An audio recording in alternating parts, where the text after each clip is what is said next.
Hi everybody, welcome back to Star Wars Fall of the Republic. If you're looking at me and saying, hey, why is he using two microphones? Well, the program I'm using to film myself right now is making me use my camera microphone because there's just no advanced audio controls. But the other program that I'm going to use while we're talking about the show is going to use this microphone, which is superior in every way. Obviously, I'll clean this up as best I can, but anyway, sorry, that's why it sounds like this. But anyway, welcome back to the show. We're going to get into episode 2. It's called The Phantom Menace because we're finally going to get into some Darth Maul. And let's go! Oh, and in case anybody cares, wearing my Star Wars shirt. Okay, yes, I'm sure you can tell that I'm wearing a totally different shirt and I look totally different, and it's nighttime now, but whatever, it's always a journey. Here we go, episode 2, The Phantom Menace. So the episode starts out recapping the end of the previous episode, which is something I didn't do too much of, just twice, but I felt that it just worked well for the pace of what happens immediately following. These scenes are kind of interconnected. We immediately end up in the pit area or under the stadium, whatever it is. So I thought this worked best. Here's another example of me trying to visually change the tone of the movie. This is originally a 2-shot, but I have changed it into just like a medium close-up of Anakin's mom, because that's what I think the subject of this shot is. You know, will she be all right when Anakin leaves? And so that's where I wanted to put the focus. Here again, it's just being a little bit more intimate with the camera. This is just, again, just getting in a little tighter. This is the original. This is what I changed it to. I just think this works better. Again, the same. This is what I changed it to. Original. Again, just being a little bit more intimate with the camera. I divided this shot up into 2. Here you can see I just got in a little tight, kind of made it seem like it's 2 shots here, even though it's really just one long shot. I just think this works better for the tone that I'm trying to establish.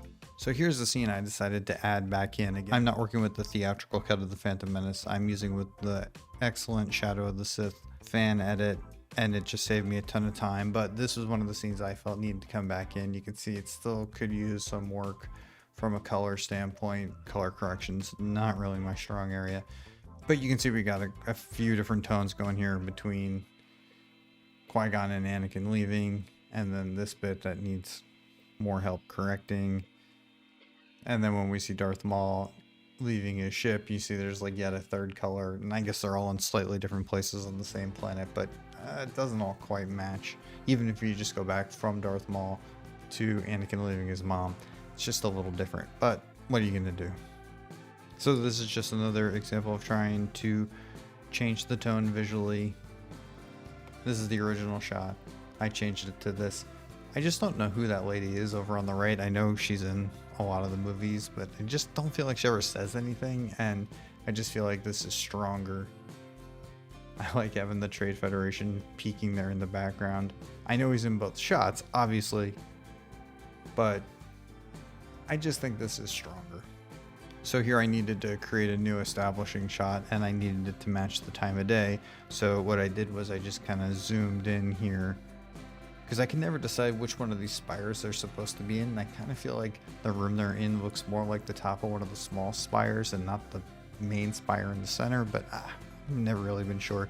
But anyway, here's the original shot.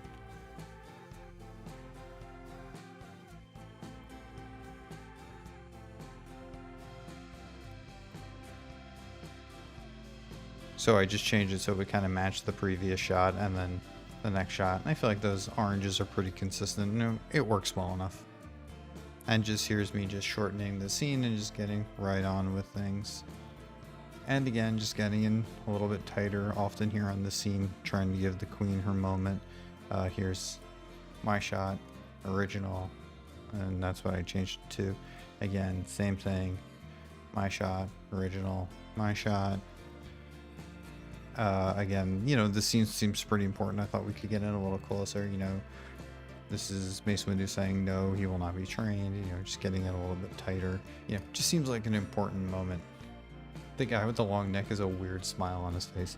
Anyway, so I decided to just go from when Obi-Wan and Qui-Gon get their new orders, and then just immediately jump to just leaving the planet. We don't need the scene where they're getting into the ship and talking about things and Shadow of the Sith cut that scene up pretty well, but I decided just to get rid of the scene entirely. You know that they're going to Coruscant. You know they're leaving Coruscant and going to Naboo.